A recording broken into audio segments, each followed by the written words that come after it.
Have you ever felt like no one truly respects you unless they're afraid of losing you? It's one of the harshest truths in human nature. We say we value kindness, but we only respect power. And when power lacks the edge, when it becomes too soft and to some extent too familiar, it loses its grip. Machiavelli understood something few dare to admit out loud. Fear lasts longer than love. And in leadership, fear, but only when used wisely, becomes your strongest shield. But here's the key: it must never become hate. Because once people hate you, they no longer fear the consequences. They start looking for ways to destroy you, no matter the cost. So how do you balance the equation? How do you command fear and respect without becoming the enemy? Let's start with the first illusion you need to break. You see, you've been told to be kind, pleasant, approved by everyone. But that's not all. You've also been taught that people will stay loyal to you if you just treat them right. But here's the truth: kindness, when unguarded, invites betrayal. The more you give without boundaries, the more others start to test you, not because they're evil, but because weakness invites pressure. A smile with no limits becomes a target. A soft voice with no edge becomes background noise. And worse, those you try to please will be the first to turn on you the moment you say no. Because love is fragile. It's emotional, conditional, temporary. But fear, well, fear is remembered. Fear shapes behavior. Fear keeps people from crossing the line, even when they feel like it. However, fear on its own can be dangerous.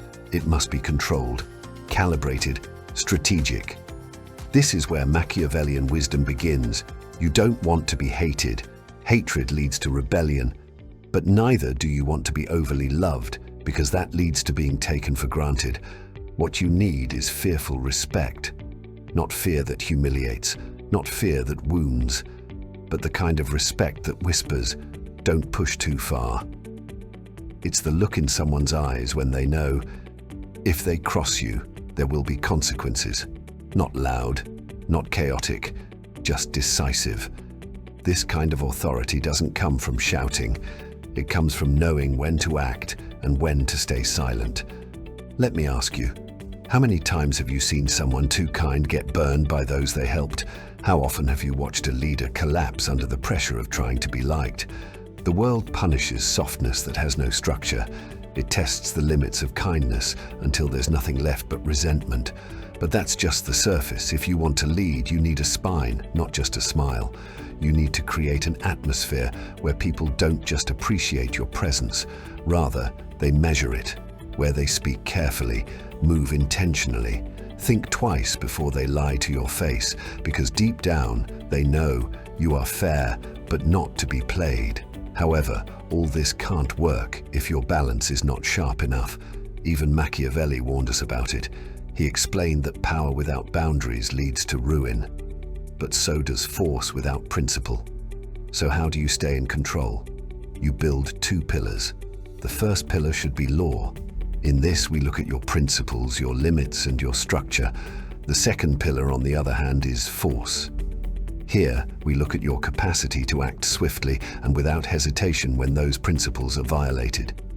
If you rely only on law, people test you.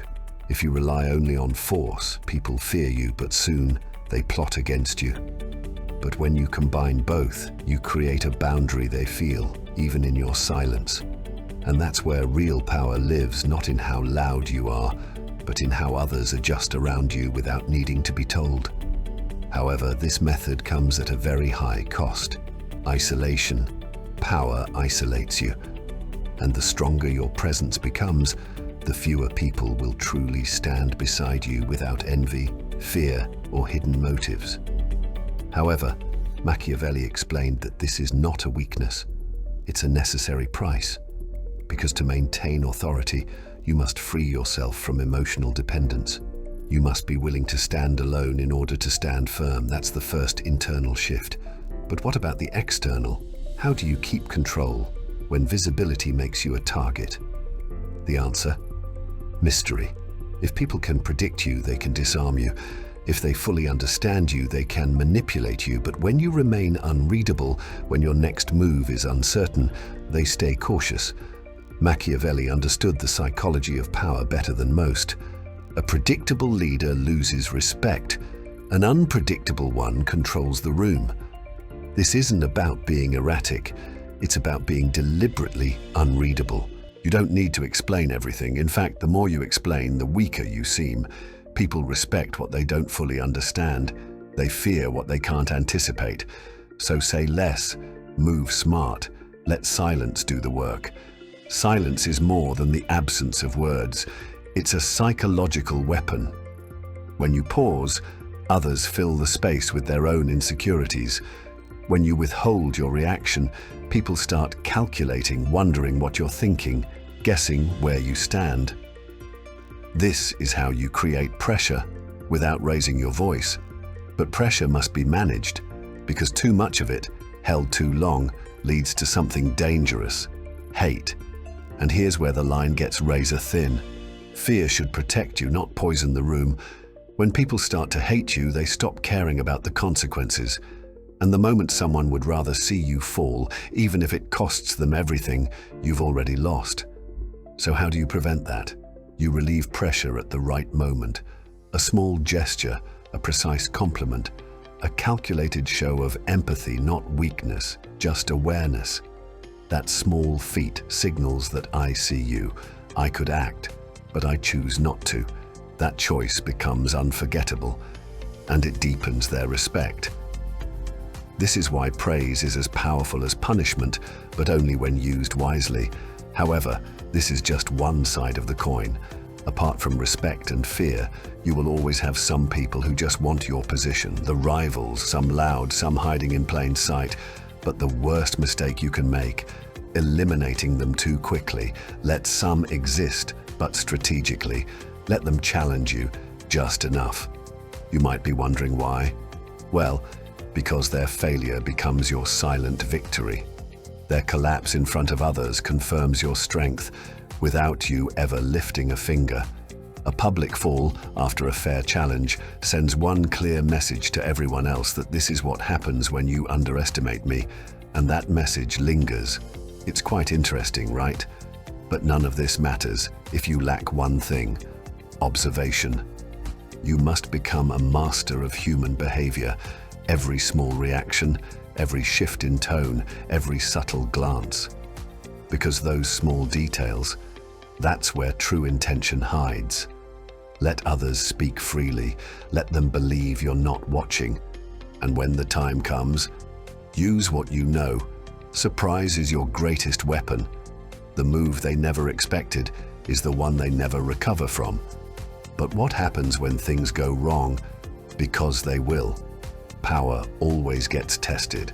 Your judgment, your presence, your authority. At some point, you will falter. You will be vulnerable.